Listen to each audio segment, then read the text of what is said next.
Good evening, everyone. Today is March 10th, 2022. My name is Nicole, and this is my end of day report. So, you haven't seen me for the last 2 days as I had slight food poisoning.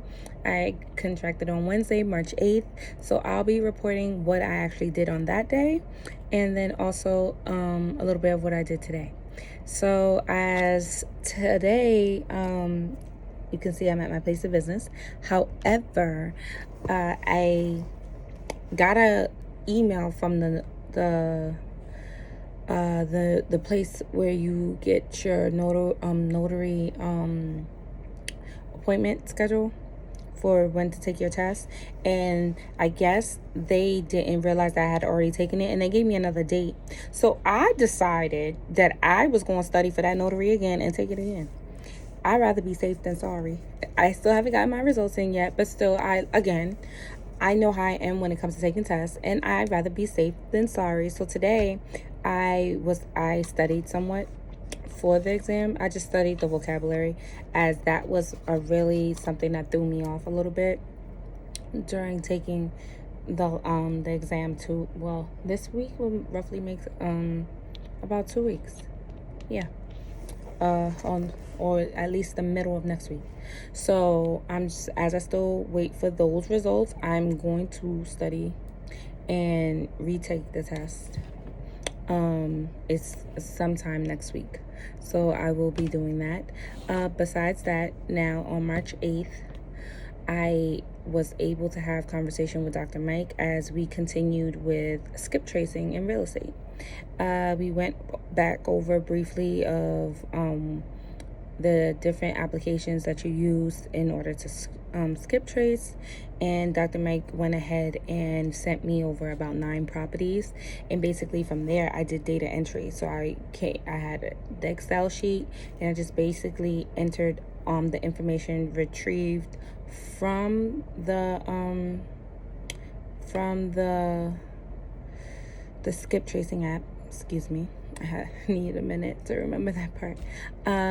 And then from there, I inputted just the important information, like the name of the owner, phone numbers, email addresses, the mailing address of where they receive their taxes, and also like the APM and the water bill and taxes.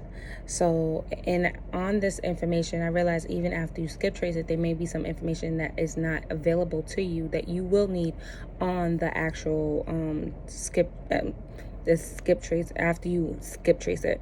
So basically, I would have to go online and further do research, and as far as like going into like the Department of Finance, and that's when you look up their tax information.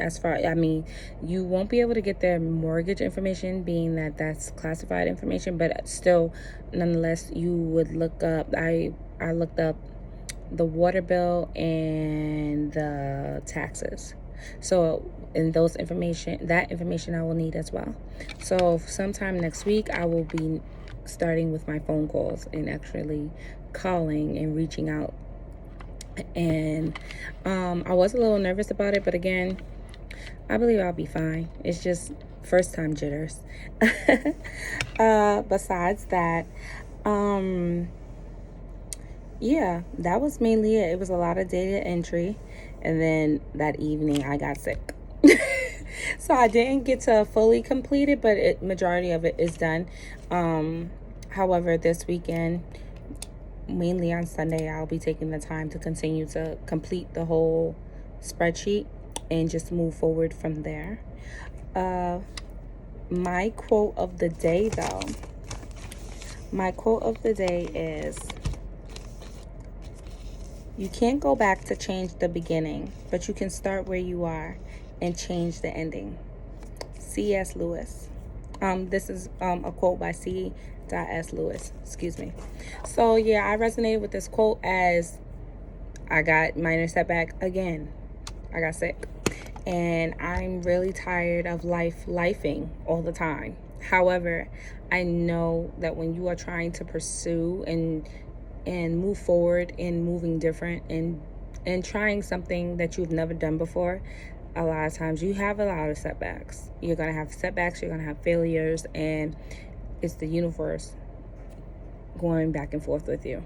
However, I am going to, like the quote says, you can't go back and change the beginning. So some things you aren't going to be able to change, and there's nothing you can really do about it.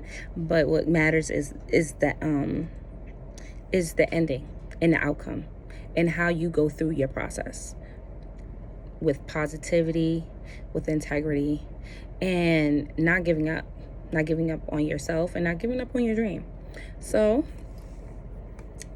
again, my name is Nicole, and this concludes my end of day report.